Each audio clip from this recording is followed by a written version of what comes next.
warahmatullahi wabarakatuh. Kembali dengan saya Pak Iqlil di sini terkait mata kuliah CCU Culture Understanding Week 2 by Ahmad Ilseful. Di sini belum saya tulis, maaf. Di sini kita akan belajar bagaimana bahasa itu mempengaruhi sebuah budaya ya. Saya contohkan, saya ini manajer perusahaan minuman terbesar di Jawa gitu ya. Terus ini minuman ini saya harus bagaimana saya harus mengenal, karena sudah full di Indonesia itu sudah populer, saking populernya saya mengenalkan di Cina. Tapi di Cina memiliki keunikan tersendiri terkait budayanya yang terlalu introvert gitu ya, atau Japanese begitu ya maybe. Dan saya tidak mengerti apa yang diinginkan mereka karena perspektif budaya. Meskipun mereka juga mengerti bahasa Inggris, saya juga bisa berbaca bahasa Inggris. Mereka memiliki perbedaan budaya, jadi di sini terjadi misunderstanding. Nah, jadi di sini cross culture communication and understanding needed, ya, dibutuhkan. Ada beberapa hal yang harus dipahami sebelum kita menuju ruang permasalahan kita. Yang pertama ada dimension. Ada 5 ya dimension oleh ahli. Yang pertama individualism vs collectivism. Jadi di Amerika atau di France ya, di Scandinavian countries ya, itu sangat individualis. Mungkin karena iklimnya ya yang terlalu dingin ya, jadi interaksi antara satu dengan orang lain itu sangat dijaga. Teman-teman kalau nggak ada maksud tertentu, yang tidak ada keinginan tertentu, kalau keluar ya, kalau beda kalau orang Indonesia, orang luar ke dalam negeri dan mereka itu dari France, teman-teman kadang memilih kalau di sini bisa oke, bisa ndak oke gitu ya. Nah, tapi ketika teman-teman jalan-jalan ke mana gitu ya, terus mengajak foto-foto, nyuruh mereka foto-foto, it's not very important and impolite ya. Ada sebagian seperti itu. Beda dengan kawasan khatulistiwa, negara yang hangat gitu ya. Jadi kolektivisme di sini mereka tuh murah senyum.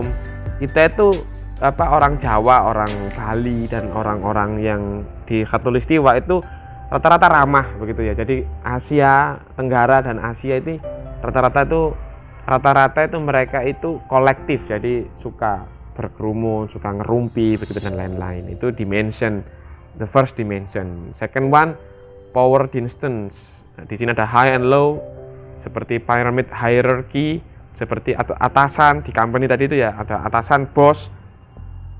Di sini sama anak buah memiliki distance yang tinggi. Tetapi di daerah France yang workaholic, jadi mereka itu biasa dalam memanggil bosnya, bahkan nama depan itu nama keluarga ya. Jadi nggak boleh dibicarakan macam-macam, nggak boleh diutarakan dalam acara formal informal, nggak boleh. Jadi itu tabu. Tapi di daerah kawasan negara yang lain di sini nggak apa-apa. Tapi di Indonesia power distance di sini ya kebalikannya gitu, sangat hierarki, sangat diprioritaskan. That's why, karena itulah kenapa saya ketika ngomong bahasa Inggris ya, itu sebagian teman-teman ketika ada yang ngomong dengan saya pakai bahasa Inggris itu mereka lebih fleksibel daripada mereka ketika ngomong bahasa Jawa. SMS, WA pakai bahasa Jawa itu lebih ribet. Mereka mahasiswa saya ketika SMS saya itu lebih ribet gitu ya, jelimet gitu ya. Maksudnya apa malah nggak ngerti. Ada freedom di situ ketika teman-teman pakai bahasa Inggris. Macam-macam ya. Terus yang ketiga, third dimension uncertainty. UK and US was low. Jadi di daerah mana ya? Di daerah Australia, di daerah Asia Tenggara seperti ini, ketidakpastian itu sangat tidak disukai. Nah, tapi di UK, di US gitu ya, mereka sangat menyukai ketidakpastian. Maksudnya bagaimana, Pak? Mereka suka hal-hal yang baru, challenging. Mereka suka berpetualang, suka kemana-mana, melakukan hal-hal yang baru itu sangat disukai. Jadi eksperimen hal-hal yang baru itu sangat mereka sukai. Beda dengan kawasan Asia yang tidak suka hal-hal yang beresiko tinggi gitu ya. Nah, jadi mereka lebih memilih safe gitu ya. Itu uncertainty. Terus masculinity and femininity, seperti France itu hard worker gitu ya, bagi seorang maskulin, dan dari yang feminim itu mereka lebih suka hal-hal yang hal-hal yang kecil-kecil tapi detail begitu. Jadi ya seperti itu. Terus saya jelaskan di atas. And long and short term orientation. Jadi in Asia, in Japanese ya, di Jepang contohkan ya, budaya mereka tuh memilih long term orientation. Jadi mereka tidak boleh membuang sampah sembarangan. Karena apa? It will kill you gitu ya. Itu akan membunuh mereka sendiri gitu. Dampaknya itu ke belakang, pembakaran hutan itu ke anak-anak mereka sendiri, ke the next generation. Beda dengan negara-negara Amerika, Western countries, mereka lebih suka short term. Ya sekarang, besok ya besok. Jadi itu the point begitu. Jadi memang karakternya macam-macam ya, itu dimension. Oke, we move to another slide, cultural context. Di sini ada high context and low context. Di sini ada high context seperti Asia, Afrika, Middle East. Low context Germany, UK, North America. Ya, memang istilah high context itu seperti yang saya jelaskan tadi itu ya, terkait hierarchy.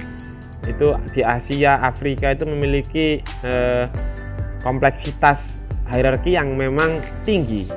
Beda dengan UK, mereka strict to the point, tidak suka berbahasa basi. Tapi beda dengan yang Asia di sini, mereka suka berbahasa basi, tidak suka ngomongkan to the point. Begitu. Bayangkan orang UK, orang United Kingdom berbicara dengan orang Jepang. Nah, atau sebaliknya, orang Jepang itu bertele-tele ngomongkan detail terkait tower gitu ya, terkait 5G, mobile 5G misalkan, mobile phone yang pakai 5G didetailkan gitu. Pasti orang UK menganggapnya gini, saya itu nggak ngerti apa-apa terkait 5G begitu. Mereka to the point, dan itu dianggap orang Asia atau Jepang dan lain-lain ya, Asia itu sangat tidak sopan. Padahal mereka orang UK tidak bermaksud untuk tidak sopan kepada teman-teman. Nah, itu namanya high context sama low context. Bukan berarti salah satunya lebih baik, tidak. Itu in general, in cross culture understanding we are equal ya. Tidak ada mata yang memandang satu ras atau budaya yang tertentu itu lebih rendah, tidak boleh ya. That's kind of wrong way to see culture ya. That's the point here. We move to another slides. For example in British speech ya, saya contohkan detailnya di British ya. Ada speech seperti ini. Interesting idea. Menurut teman-teman kan interesting idea ini kan that's interesting idea itu kan poin yang bagus bagi kita, positif gitu ya. Tapi teman-teman kalau pernah belajar di UK atau di British ya, teman-teman, itu artinya tuh what a stupid suggestion. Itu artinya tuh konyol sekali pendapat kamu, gila kamu ya, pakai apa ide itu ya lah gitu. Tapi itu caranya mereka mengolah kata gitu ya. Nah, yang kedua nih, you could say that. Ada penekanan di situ di could-nya. Maksudnya itu maksudnya kan boleh ya, tapi di sini tidak boleh. Jangan lakukan itu, atau jangan omongkan, kamu tidak boleh berkata seperti itu begitu. Atau seperti ini, the third one, we shall certainly consider it. Kita pertimbangkan dulu ya. Maksudnya itu nggak usah jangan ulangi lagi, forget it. Artinya itu gitu. Meskipun ada sedikit peluang di situ kayaknya secara bahasa gitu ya, tapi karena teman-teman punya budaya, artinya itu forget it, lupakan sajalah. Nah, seperti itu. The fourth one, your work has a lot of future potential. Nah, pekerjaan kamu ini memiliki banyak potensi. Nah, di situ di British people itu artinya itu bukan berarti positif tapi negatif. It's failed, tinggalkan. Ya, go another title in your thesis. Jadi judulnya ganti aja. Itu enggak akan sukses, kamu enggak akan berhasil. Lah begitu. Yang terakhir, he works intuitively. Dia bekerja secara intuitif. Maksudnya itu mungkin positif ya. Dia itu secara kreatif, bekerjanya itu kreatif, punya ide banyak gitu ya. Tapi dalam British culture, he is completely completely disorganized. Nggak bisa diorganisasi. Ya, macam-macam. That's the point. Okay, in here You think that grammar, yeah, another slide, will give the major point, the major value to communicate successfully, ya. Tapi tidak, ternyata non-verbal communication lebih diutamakan dalam cross culture di sini. Jadi grammar, terus what else? Present tense, past tense, continuous tense is not too important here because of non-verbal communication. 65 till 93% interpreted in communication, seperti kinestetik, ya. Oh, kinetic behavior, salah itu. Seperti facial expression, hand gestures, facial, ya, raut mimik muka, hand gesture, seperti ya jabat tangan gitu, setuju artinya kan, ya. Eye contact, ya, eye contact seperti yang di meme-meme itu ada wrinkling, maybe berkedip gitu mungkin, ya. Body contact, closeness seperti dekat, duduknya berdekatan atau tidak berdekatan. Ada sounds seperti tertawa, itu kan bukan tertawa, kan ada grammarnya lah. Way of talking, caranya, humor mereka bagaimana, postur, appearance, hand movement, hands. Oh, sudah sama 2 kali, ya, begitu. Oh, head ini, head movements, geleng-geleng dengan hand movements, ya, isyarat pakai tangan begitu, seperti yang di meme dan WhatsApp. That's the point here. Non-verbal communication was the most important. And here another culture shock and reverse. Ketika teman-teman nanti punya kesempatan untuk pergi ke luar negeri, ya, bekerja atau memiliki scholarship, beasiswa ke luar negeri, saya doakan sukses teman-teman, ya, yang ikut kuliahnya Pak Iqlil. Di sini teman-teman jangan khawatir, istilahnya itu ada culture shock. Culture shock, it means not dangerous, ya, tidak berarti itu tidak berbahaya. Culture shock is to it's happen normally in our daily life and we are meeting something new in our society. Jadi teman-teman, istilahnya di sini tuh culture shock itu biar teman-teman nggak shock gitu, ya. Ini ada istilah honeymoon period, culture shock, adjustment and mastery. Nah, jadi teman-teman, istilahnya honeymoon itu bukan berarti belongs to a couple who got married, ya. Jadi di sini honeymoon period di sini teman-teman ketika curious and excited to know around you, ya. Jadi kamu itu penasaran terus selalu ingin tahu apa yang di sekelilingmu, itu di situ honeymoon period. Seperti orang pasca menikah kan penasaran ngapa-ngapain gitu, ya. Ya, gitulah, teman-teman sendiri bisa memahami. Yang kedua, culture shock. Setelah berhari-hari, berminggu-minggu, teman-teman akan mengalami disappointment and frustrating, yang dianggap terlalu berlebih-lebihan, terlalu curious, terlalu mengharapkan yang berlebih, akhirnya mereka failed gitu, ya. Ini realitanya, budayanya seperti ini. Sama seperti orang baru menikah, setelah bertahun-tahun menikah ternyata 2 tahun, 3 tahun, 4 tahun, 5 tahun shock. Realitanya seperti ini, ya. Oh, sangat berat gitu, ya, frustrating. Tapi tidak apa-apa, ada step lain, harap bersabar, ada adjustment atau recovery and learning. Di situ ada teman-teman itu menangkap celah yang mana harus disikapi dan mana yang harus dijadikan pembelajaran untuk tidak terulang kesalahan lagi, itu, ya, namanya recovery and learning. And the last one, mastery, di sini adoption and understanding. Di situ teman-teman sudah beradaptasi dan memahami segala sesuatu dan belongs to those culture gitu, ya. That's the point here. Okay, the next slide here. The key success factor, ada lots, ya. That's suggestion for me. There are 1, 2, 3, 4, 5, 6, 7, 6 key success factors. The first one was know your own culture. Harus mengetahui budaya kamu sendiri. Jangan ditutup-tutupi budaya kamu sendiri. Show, ya. Tunjukkan, kalau saya ini seperti ini. I don't quite understand your culture. Please teach me something. Nah, jadi seperti itu. Jangan malah kita itu langsung nyemplung ke culture-nya seseorang. No, step by step, ya. No, show your culture empathy. Empatinya ditunjukkan. Menurut saya itu begini, kamu begitu. Oh, nggak apa-apa, ya.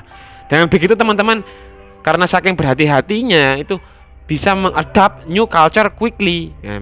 Kamu semakin akan diajari maksudnya sama teman-teman yang lainnya around you gitu. Dan di situ diversity mulai muncul, dan jadikanlah sebagai opportunity kamu untuk bersikap, begitu ya.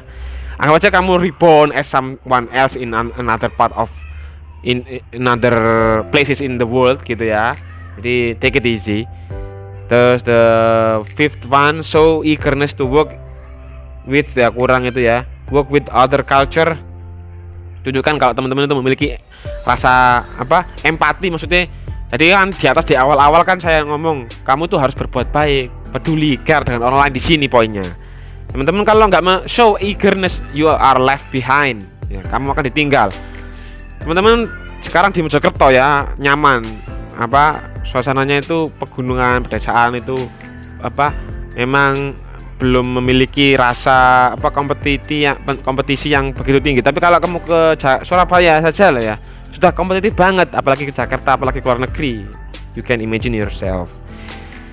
And do not have negative stereotypes. Jadi jangan menyantumkan kalau orang Jawa itu seperti ini, kalau orang Bali itu seperti ini kelemahannya, orang Madura itu seperti ini. Do not have those thought ya. Jangan sekali-kali berpikiran jelek seperti itu. Every being or every creature that the God create you and us ya, it's a miracle ya. Jadi semuanya itu sebuah keajaiban. Jadi teman-teman nggak boleh memandang remeh orang lain atau budaya orang lain, begitu ya. Oke, this is the last slide and the end. What companies are searching for. Jadi teman-teman kalau bekerja nanti pada perusahaan, pada universitas, bekerja di sekolah, itu yang dicari itu bagaimana sih? Kan ada TKDA tuh, ada tes. Nah, ada wawancara lah. Wawancara itu di sini poinnya. Apa yang dicari di sebuah perusahaan itu? First, mereka punya cross culture awareness. Mereka tahu sikap, attitude yang baik dalam bekerja misalkan di area sekolah gitu. Attitude-nya sebagai guru ya pakaiannya sopan. Kita kan nggak ngomongkan verbal communication dulu ya, non verbal tadi kan 93% ya yang mempengaruhi influence di attitude ya. Terus santun begitu. Kalau di university mereka memiliki intelektual yang cara ngomong yang bagus, nggak suka nyinyir sana sini di status dan macam lah seperti itu. Kalau culture awareness, terus language-nya juga sopan, terus bisa bekerja dengan teamwork. No teamwork, you are left behind. Jadi empati di sini penting sekali, bekerja dengan orang lain, menghargai orang lain. Meskipun kamu menguasai master those part of your friend's job gitu ya, tapi kamu nggak boleh acquiring individualistic gitu ya, nggak boleh. Teamwork, kita makhluk sosial, nggak boleh berdiri sendiri ya. The next one, leadership and influence. Try to the companies ya, the teacher or the lecturer itu harus memiliki sikap influencing, memiliki dalam bahasa Jawa, budaya Jawa itu memiliki seperti nyoni gitu ya, memiliki karisma dalam bahasa Indonesia untuk mempengaruhi, memberikan nasihat, petua, memberikan pengetahuan, memberikan power dan untuk kontrol someone begitu. Itu yang kalau pasif, apatis, tidak tahu apa-apa, ngomong diam aja lah, itu yang left behind. Ya tadi ini inisiatif sama ya. That's all for this cross culture understanding, intercultural understanding ya, inter ya. Bukan cross, sekarang inter, within ourselves gitu yang kita bangun ya, build up. Untuk pertanyaannya silakan kasih kolom di komentar. Thank you very much. Semoga bermanfaat. Assalamualaikum warahmatullahi wabarakatuh.